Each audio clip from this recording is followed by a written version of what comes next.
Good morning. As I was recording these, I didn't realize that all of them had the heater blowing. I'm in my office at church, and so that was the heater that was in the background. If you're wondering what that humming noise was, so we are in the Lord's Prayer, and we are diving into this hard reset button. That we pray this all the time. That this is in our souls. That this is part of the way that we actually orient ourselves to God throughout the day. And I remember watching a movie about Martin Luther, and they were showing basically that as he's sort of fighting the torment that he's going through, as he's sort of starting this fire in the church to bring us back to the grace of God, and he's fighting the devil in this whole thing, and he's praying this prayer. He's just praying this prayer as he's struggling with all these different things that are going on in his life. That he is praying this prayer against the darkness.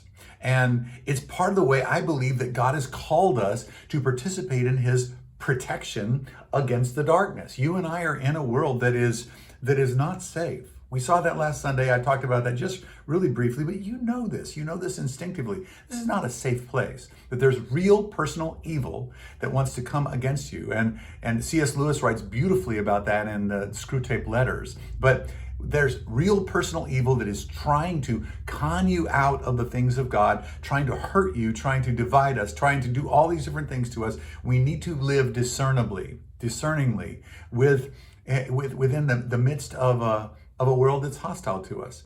And then when people come against us in the world, we don't fight them. We know that this is coming from a different source. And then secondly, we look at also this calls us to, lead us not into temptation, but deliver us from the evil one. It also leads us to this idea that you and I have the propensity in ourselves to sin, and to sin boldly, and to sin in a terrible way, and to destroy ourselves and to destroy other people's lives, because sin inside of us has still got some power in that. And so we pray this prayer, and it causes us to move in the direction of saying, Lord, I need your protection. I want to cooperate with you. Give me discernment, eyes to see, ears to hear, both the enemy outside of me and the enemy inside of me. Help me to be able to follow you in both ways. Protect me from the evil one and from me.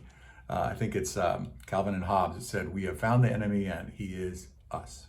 So that's so frequently the case. And we pray this prayer, and we join in the Lord's protection by doing this. Thanks so much for joining me. See you tomorrow.